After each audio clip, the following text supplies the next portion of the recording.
15 दिनों के लिए टली लालू यादव की जमानत याचिका 22 अप्रैल को होगी अगली सुनवाई। सीबीआई की तरफ से आपत्ति जताने पर कोर्ट ने लिया फैसला। बिहार में मंत्री जनक राम के मस्जिदों में लाउडस्पीकर पर प्रतिबंध वाले बयान पर सियासत गर्म। विपक्ष के साथ सत्ता पक्ष ने भी मंत्री के बयान पर जताया विरोध। बगहा में भ्रष्टाचार के आरोप में भेंट चढ़े मुखिया। 15,000 रिश्वत लेते मुखिया ब्रजेश राम को निगरानी विभाग ने किया गिरफ्तार।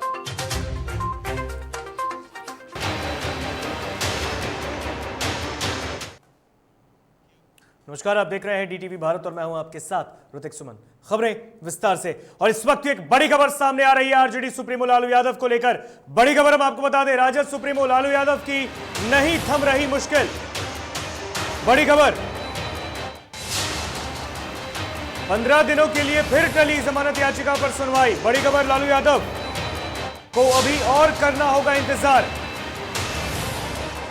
जमानत याचिका पर अगली सुनवाई अब 22 अप्रैल को होगी। 15 दिनों के लिए टल गई है आरजेडी सुप्रीमो लालू प्रसाद यादव की जमानत याचिका पर सुनवाई। सुनवाई के दौरान सीबीआई की कोर्ट ने जताई आपत्ति। सीबीआई की आपत्ति के बाद कोर्ट ने लिया फैसला। राजद सुप्रीमो लालू यादव की नहीं थम रही मुश्किलें। 15 दिनों के लिए फिर टली जमानत याचिका पर सुनवाई।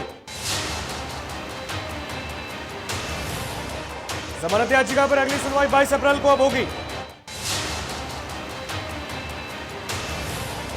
सुनवाई के दौरान सीबीआई की कोर्ट ने जताई आपत्ति।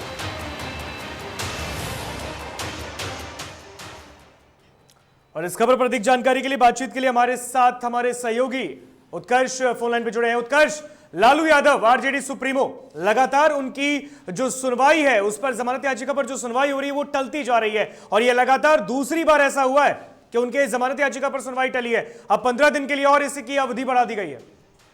बिल्कुल ऋतिक, देखिए लालू प्रसाद यादव की जमानत याचिका पर सुनवाई करीब 15 दिन के लिए और टाल दी गई है। 22 अप्रैल को फिर से सुनवाई होनी है। हालांकि आज जब सुनवाई शुरू हुई तो जमानत याचिका को लेकर जब बातें उठी तो सीबीआई ने आपत्ति जता दी, जिसके बाद कोर्ट ने संज्ञान लेते हुए उसे 15 दिन के लिए और टाल दिया। हालांकि पिछले बार जब लालू प्रसाद यादव की जमानत याचिका पर सुनवाई होनी थी तो जो जज थे वो खुद करीब एक हफ्ते के अवकाश पे थे, छुट्टी पे थे, जिस वजह से टाल दिया गया था। हालांकि आज जब कोर्ट में पहले ही से लालू प्रसाद यादव के वकीलों ने पहले से दलील दे दी थी कि लालू प्रसाद यादव की तबीयत खासा खराब है, दिल्ली एम्स में एडमिट है और ऐसे में उनकी उम्र भी हो गई है, तो लिहाजा उन्हें अब जमानत याचिका पर सुनवाई हो और जल्द से जल्द उन्हें बेल मिल जाए। हालांकि जब सीबीआई के द्वारा इस पर आपत्ति जताई गई तो जो जज थे जिनको सुनवाई करनी थी उन्होंने करीब 15 दिन के लिए इस याचिका पर और टाल दिया और कहा है कि 15 दिन बाद फिर से इस याचिका पर सुनवाई होगी। यानी कि लालू प्रसाद यादव की जो दिक्कतें हैं वो 15 दिन और बढ़ती नजर आ रही हैं। बिल्कुल बिल्कुल उत्कर्ष, आपसे जानना चाहेंगे, एक सवाल आपसे है। लालू यादव की मुश्किलें लगातार बढ़ती भी जा रही है। एक तरफ उनको जमानत के लिए इंतजार अभी और करना पड़ रहा है, इनकी तारीखें लगातार बढ़ती जा रही है और ऐसे में उनकी तबीयत जो है वो इन दोनों नासाज चल रही है। उनको दिल्ली एम्स में शिफ्ट किया गया था। उनकी जो किडनी है इस वक्त करीबन 20% ही काम कर रही है। इस स्थिति में, इस हालत में ये जो जमानत याचिका पर लगातार सुनवाई चल रही है, इसको किस तरीके से देखते हैं?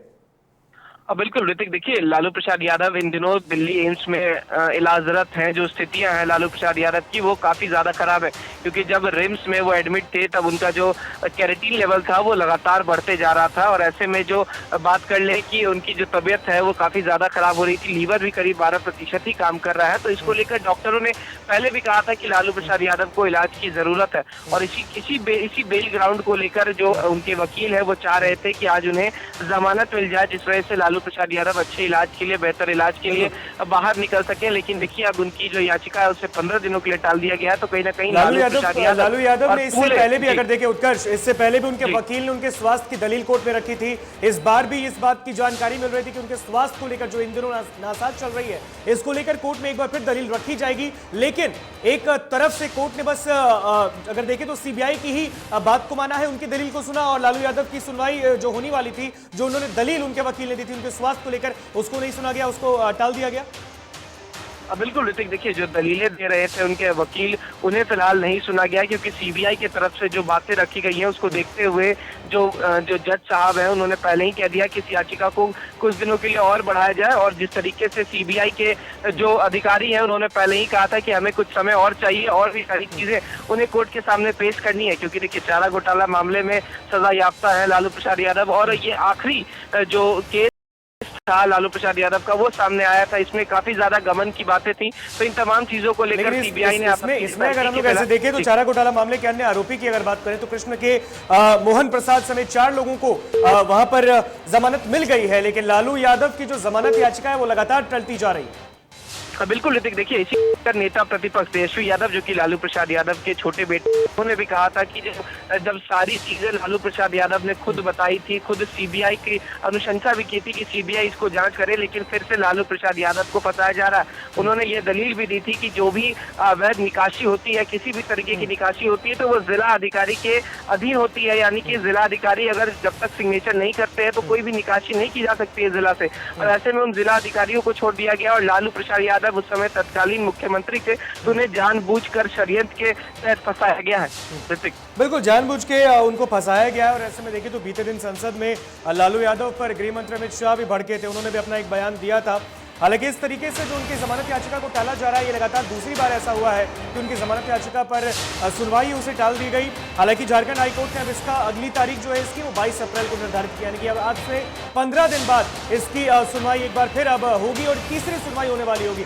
लेकिन इस बीच में अगर देखें तो आरजेडी सुप्रीमो लालू यादव की तबियत इन दिनों नासाज चल रही है और इस बीच में दलीलें लगातार उनके वकील के तरफ से दी जा रही है कोर्ट में, लेकिन सीबीआई के ऑब्जेक्शन के बाद इसको आगे बढ़ा दिया गया है और 15 दिन के बाद एक बार फिर उनकी सुनवाई लालू यादव की होगी। चलिए फिलहाल बहुत बहुत शुक्रिया उत्कर्ष इस खबर पर अधिक जानकारी हमसे साझा करने के लिए।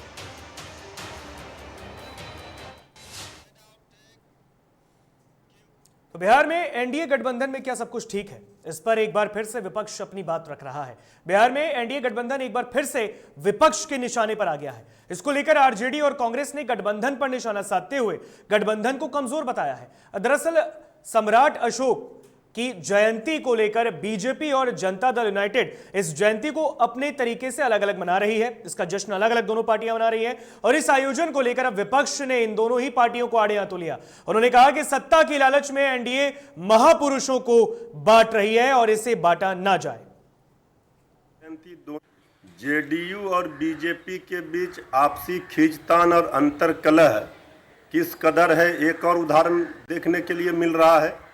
जब सम्राट अशोक की जयंती दोनों पार्टियां अलग अलग मना रही हैं, अलग अलग डेट में, तो इससे पता चलता है जब ये सहयोगी हैं सत्ता में, एनडीए में शामिल हैं, इसके बाद भी हर मामले में देखा जाता है बार बार कि दोनों पार्टियों में मतभेद उजागर होते रहे हैं।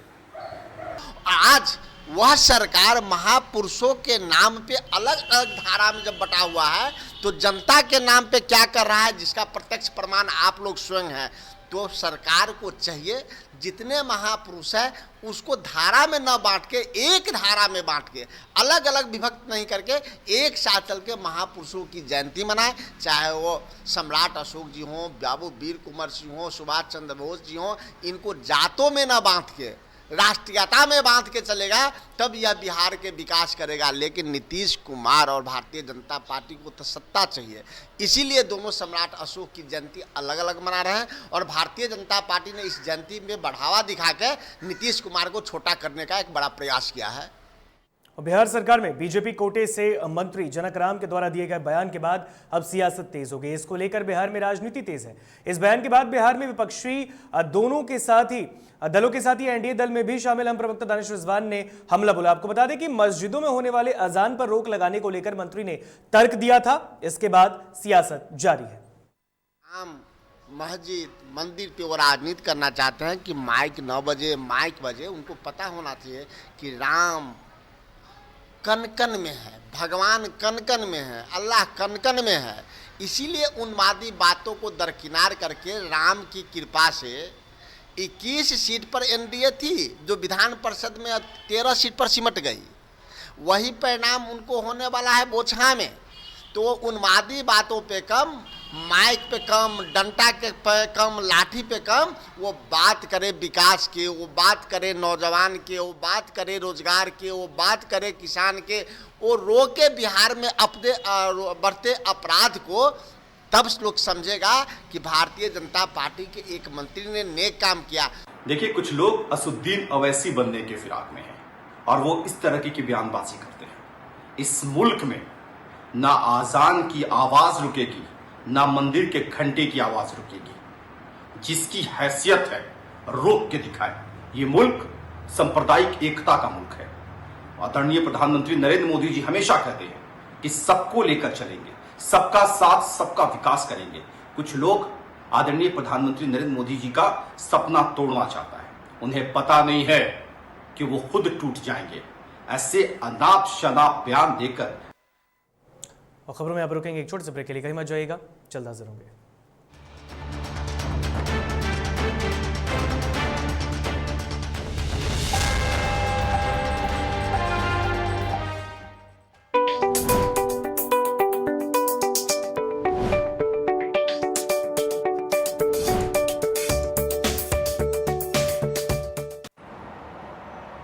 सर छुट्टी चाहिए थी। क्यों? गांव के सारे घर कच्चे थे, बाढ़ में ढह गए। मेरा भी। Good morning sir. देखिए, बुनियाद भी पक्की, आपका नया घर भी पक्का, सालों साल चलेगा सर। ठीक है, ले लो छुट्टी।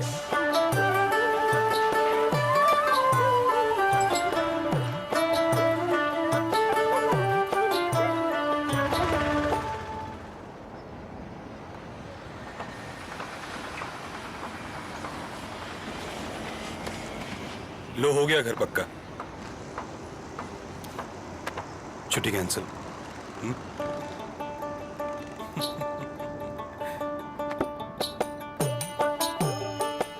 सच्ची खुशी वही होती है जिसकी बुनियाद दूसरों की खुशी में हो। कोणार्क, खुशियों की बुनियाद।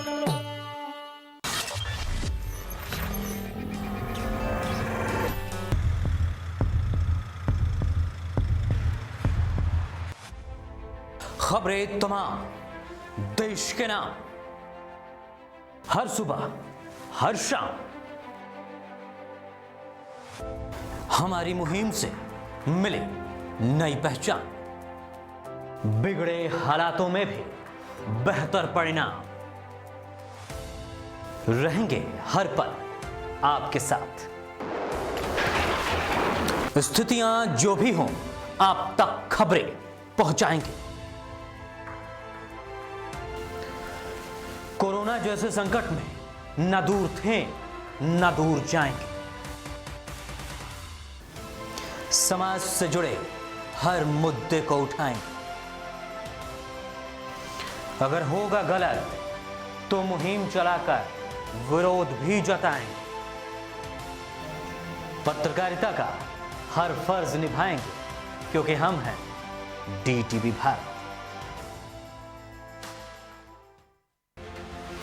देश की राजनीति में क्या चल रहा है?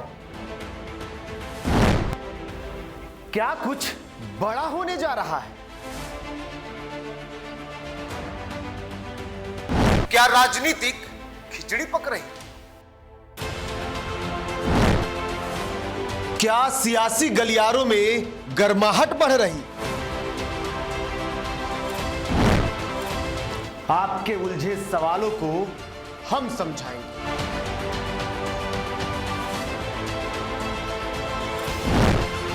अंदर खाने की बातों को हम ही बताएंगे। कब, कौन, कहां गया, सबसे पहले हम ही दिखाएंगे।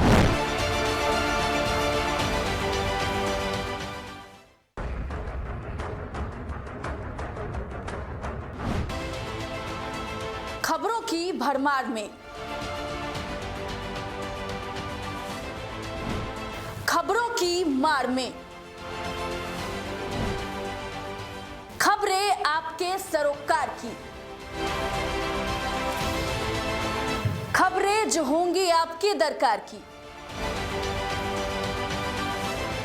देखिए हमारे साथ पूजा का पंच।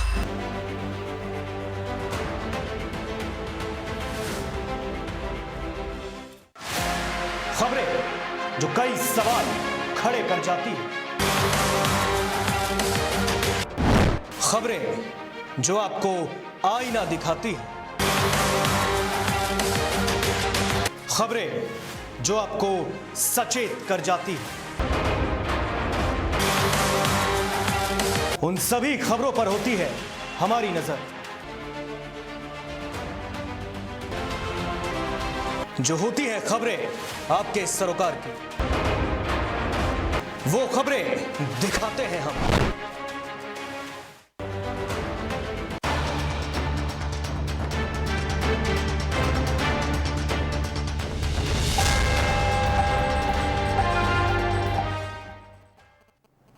और ब्रेक के बाद एक बार फिर स्वागत आप सभी का डीटीवी भारत में। खबरों में आगे बढ़ते हैं और बड़ी खबर बगहा से आ रही है। बगहा एक में भ्रष्टाचार के आरोप में भेंट चढ़े मुखिया। बड़ी खबर, भ्रष्टाचार के आरोप में भेंट चढ़े मुखिया, जनप्रतिनिधि पर गिरी गाज। बांसगांव मंझरिया पंचायत के मुखिया ब्रजेश राम हुए गिरफ्तार। बड़ी खबर बगहा से, मुखिया ब्रजेश राम को निगरानी विभाग ने रिश्वत लेते पकड़ा है। आवास मामले में 15,000 रुपए रिश्वत लेते हुए गिरफ्तार। निगरानी की टीम ने भैरवगंज थाना क्षेत्र से किया है गिरफ्तार। एक जनप्रतिनिधि जिसे जनता की सेवा करनी चाहिए, वो रिश्वत लेते पकड़ा गया। और इस खबर पर अधिक जानकारी के लिए, बातचीत के लिए हमारे साथ बगहा से सहयोगी अभिषेक पांडे फोन लाइन पे जुड़े। अभिषेक, एक जनप्रतिनिधि 15,000 रिश्वत लेते गिरफ्तार हुआ, आगे की कार्रवाई क्या चल रही है वहां पर? जी देखिए ऋतिक, मैं आपको बता दूं कि पूरा मामला बगहा एक प्रखंड से बांसगांव मंझरिया पंचायत की है, जहां पे एक मुखिया के द्वारा ब्रजेश राम मुखिया का नाम बताया जा रहा है, जो अपने पंचायत के वार्ड सदस्यों से 50,000 की वो मांग किए थे, जिसको लेकर वार्ड सदस्यों ने इसकी सूचना निगरानी विभाग को दिया। निगरानी विभाग ने सबके द्वारा जांच किया गया, जिसमें ये सत्य पाया गया। आज उनको पैसा देते हुए रंगे हाथों निगरानी की टीम ने गिरफ्तार किया है और अपने साथ घटना ले गई है। जी बिल्कुल। और 15,000 रुपए रिश्वत लेते ही गिरफ्तार हुआ है। क्या बातचीत में या पूछताछ में कुछ अधिक जानकारी प्राप्त हुई? जी देखिए, अभी कोई निगरानी विभाग के द्वारा कोई अभी पूरी तरह से ब्यौरा नहीं दिया गया। हालांकि अभी बताया जा रहा है कि वो सरकारी कामों में पैसा वार्ड सदस्यों के द्वारा मुखिया मांग किए थे, जिसको लेकर उन्होंने निगरानी विभाग को सूचना दिया था। बिल्कुल। फिलहाल बहुत बहुत शुक्रिया अभिषेक इस खबर पर अधिक जानकारी हमसे साझा करने के लिए। तो निगरानी की टीम ने भैरवगंज थाना क्षेत्र से ऐसे गिरफ्तार किया है। आपको बता दें, एक जनप्रतिनिधि 15,000 रुपए रिश्वत लेते गिरफ्तार।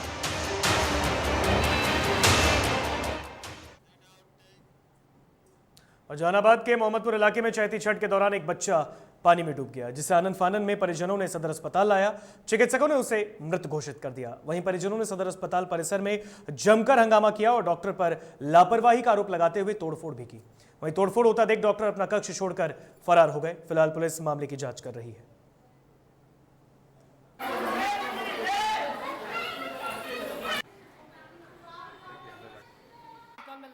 वहीं इलाज नहीं किया जा रहा था। अच्छा। तो उसके बाद हम लोग मैंने कि फिर आया दोबारा कि इलाज तो कम से कम कीजिएगा तब ना। ऐसे हम लोग डॉक्टर नहीं, आप डॉक्टर बताइए क्या हुआ नहीं हुआ। अच्छा। तो अभी तक नहीं इलाज कुछ नहीं किया गया। अच्छा, तो बाद में तोड़-फोड़ हंगामा वगैरह हुआ है? क्या तोड़-फोड़ बाद में हुआ है?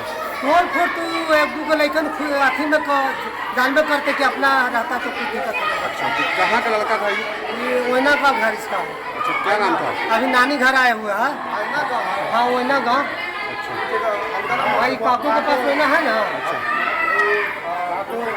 क्या नाम था? बच्चा क्या नाम था? बच्चा का साहिल कुमार नाम है। अच्छा, कितना साल का है? 10 वर्ष के है।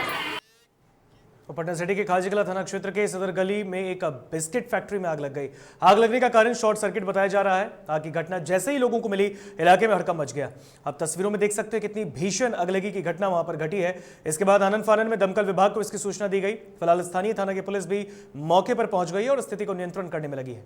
इस घटना में फैक्ट्री में रखा सामान भी जलकर राख हो गया।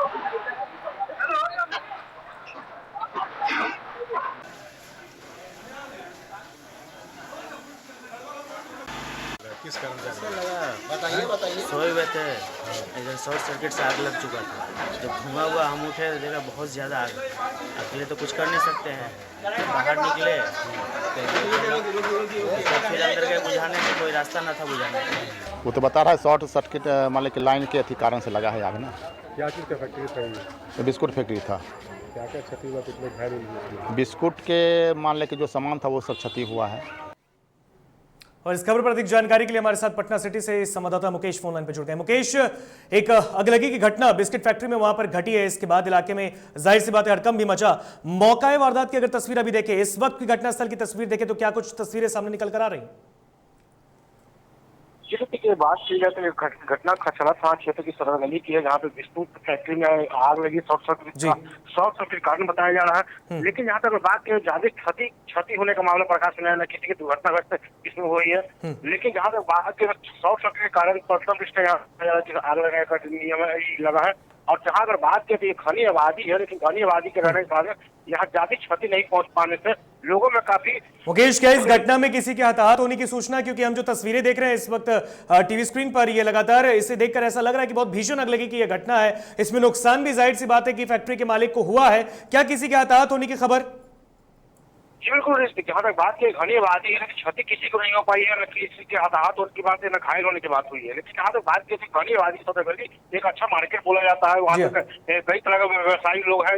यहाँ पे कोई घटना नहीं हो पाई है, लेकिन किसी के हताहत होने की बात है। लेकिन शॉर्ट सर्किट की वजह से आग लगी है, जिसके कारण से बिस्कुट फैक्ट्री को काफी नुकसान हुए हैं, जो कि जो भी उनके कैंपस में जितने सामान रखे सभी जगह खाक हो चुके हैं। तो लगभग कीमत लाखों रुपए की नुकसान बताई जा रही है, लेकिन किसी की हताहत की बात नहीं है, न किसी घायल होने की बात हो रही है। जी रीति। चलिए, बहुत बहुत शुक्रिया मुकेश इस खबर पर अधिक जानकारी हम तो साझा करने के लिए। तो संवाददाता मुकेश फोन लाइन पे जुड़े हुए थे और इस खबर पर अधिक जानकारी साझा कर रहे थे। आप तस्वीरें देख सकते हैं पटना सिटी का ये खाजे कला इलाका, जहां पर इस अगलगी की घटना बिस्किट फैक्ट्री में घटी और उसके बाद आप देख सकते हैं एक भीषण तस्वीर सामने आ रही है। हालांकि इस घटना में किसी के हताहत होने की सूचना नहीं है। गनीमत यह रही कि किसी के हताहत होने की खबर सामने नहीं आई है, लेकिन इसमें नुकसान जाहिर सी बात है हुआ है। वैशाली जिले के पातेपुर थाना क्षेत्र के बहुवारा में शिव मंदिर के पास ताजपुर महुआ मार्ग की ओर आ रही ऑटो में ईंट लदा ट्रैक्टर ने ऑटो में टक्कर मार दी। इससे ऑटो चालक की मौत घटनास्थल पर ही हुई। मृतक की सदर थाना क्षेत्र के चकरबैया अस्तिपुर गांव निवासी राजकिशोर पासवान के बेटे प्रमोद पासवान के रूप में उसकी शिनाख्त हुई। वहीं ऑटो में बैठे सवारी घायल हो गए। इन्हें इलाज के लिए पीएचसी पातेपुर में भर्ती कराया गया। अब बात कर लेते हैं उत्तर प्रदेश की। बिजनौर में एमएलसी चुनाव को लेकर आज पोलिंग पार्टी डीएम कार्यालय से रवाना हुई। दरअसल 9 अप्रैल को होने वाले एमएलसी चुनाव के लिए पोलिंग पार्टियां आज रवाना हुई हैं। बता दें कि 2978 मतदाताओं के लिए 12 मतदान केंद्र पर कल वोट डाले जाएंगे और इसको लेकर प्रशासन ने सुरक्षा के पुख्ता इंतजाम किए। इसको लेकर मतदान केंद्रों पर सीसीटीवी कैमरे से भी पैनी नजर रखी जाएगी।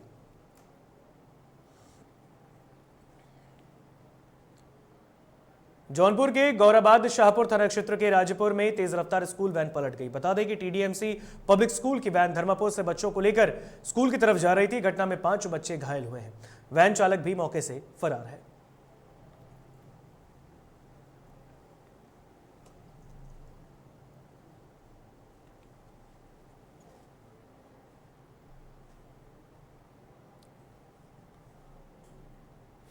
आबकारी विभाग के जारी आंकड़ों के मुताबिक अमेठी में 173 करोड़ की शराब की बिक्री हुई।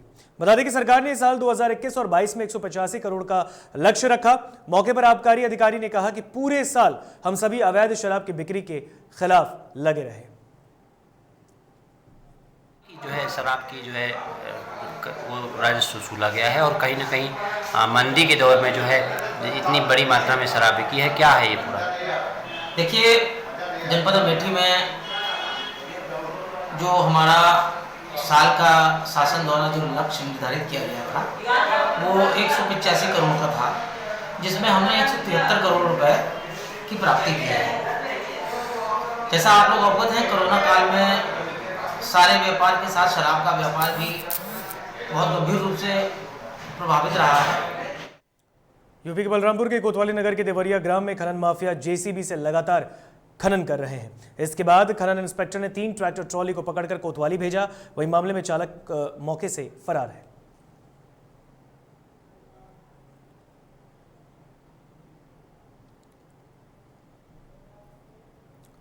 मैनपुरी के कोतवाली क्षेत्र में पुलिस और बदमाशों की मुठभेड़ में एक बदमाश घायल हो गया, जिसे अस्पताल में भर्ती कराया गया। दूसरा बदमाश मौके से फरार है। बता दें कि घायल बदमाश पर 25,000 रुपए का इनाम था और इसने पूर्व में लूट की घटना को अंजाम दिया था। ये बदमाश औरैया दिव्यापुर का रहने वाला है, जो 25,000 रुपये का रिवॉर्डेड क्रिमिनल था, जो कि तनार थाने में 1 साल पहले इसने पेट्रोल पंप पर लूट किया था। इसके अतिरिक्त ये करहल और कोतवाली से भी वांटेड चल रहा था लूट के मामले में। इसने कन्नौज, साथ में औरैया और फतेहगढ़ में भी इसने लूट की वारदातें की थी। कई जनपदों से वांटेड चल रहा था। हमारी सर्विलांस और स्वाट की टीमें इसका पीछा कर रही थी पिछले कई दिनों से। आज एक पेट्रोल पंप पर लूट के लिए आया हुआ था। महाराजगंज जनपद के भारत नेपाल सीमा पर 2 संदिग्ध युवकों को पकड़े जाने के मामले में पुलिस अभी तक किसी निर्णायक स्थिति में नहीं पहुंची है। आपको बता दें कि नौतनवा थाना क्षेत्र के गेस्ट हाउस में से बनारस के रहने वाले 2 संदिग्ध व्यक्ति को पुलिस ने गिरफ्तार किया है और पूछताछ के लिए हिरासत में भेजा है। इसमें पुलिस ने रॉ का फर्जी का ID कार्ड भी बरामद किया। संदिग्ध से पूछताछ सुबह से ही जारी है। SP ने बताया कि पकड़े गए संदिग्ध के मोबाइल, CDR और ट्रैवल हिस्ट्री खंगाले जा रहे हैं। नौतनवा में नर्मदा गेस्ट हाउस में से 2 संदिग्ध व्यक्ति को पूछताछ के लिए हम लोगों ने हिरासत में लिया है। एक राहिल परवेज नाम का व्यक्ति है और एक उसका ड्राइवर है, निखिलेश नाम है उसका, और ये दोनों बनारस के रहने वाले हैं। राहिल परवेज के पास से एक रॉ का फर्जी ID कार्ड मिला है। बाकी हम लोग डिटेल में पूछताछ कर रहे हैं। हमारे LIU है, SIO की टीम है और हम लोगों के सर्विलांस और साइबर सेल के लोग हैं और इनसे विस्तृत पूछताछ की जा रही है। जालौन में पुलिस अधीक्षक और अपर पुलिस अधीक्षक ने जिला मुख्यालय में मिशन शक्ति के तहत विशेष चेकिंग अभियान चलाया और इस अभियान के जरिए लोगों को सुरक्षा का एहसास दिलाया गया। बता दें कि सरकार के निर्देश पर यह विशेष अभियान चलाया जा रहा है। देखिए, ये शासन की तरफ से दिशा निर्देश आए हैं कि जो मिशन शक्ति के तहत और ख़ास करके जनता में पुलिस के प्रति विश्वास बढ़ाने के लिए कम्युनिटी पुलिसिंग की तरफ और जो है अपराध पे नियंत्रण करने के लिए रेगुलर फुट पेट्रोलिंग के दिशा निर्देश ऊपर से भी आए हैं और ये रेगुलर पुलिसिंग का एक पार्ट भी है। तो इसी के तहत पूरे जनपद में सभी थाना क्षेत्रों में अलग अलग टीमें बना के पैदल गश्त कराई जा रही है। फिलहाल खबरों के सफर में यह इतना ही। आप मुझे दीजिए इजाजत। देखते रहिए DTV भारत। नमस्कार।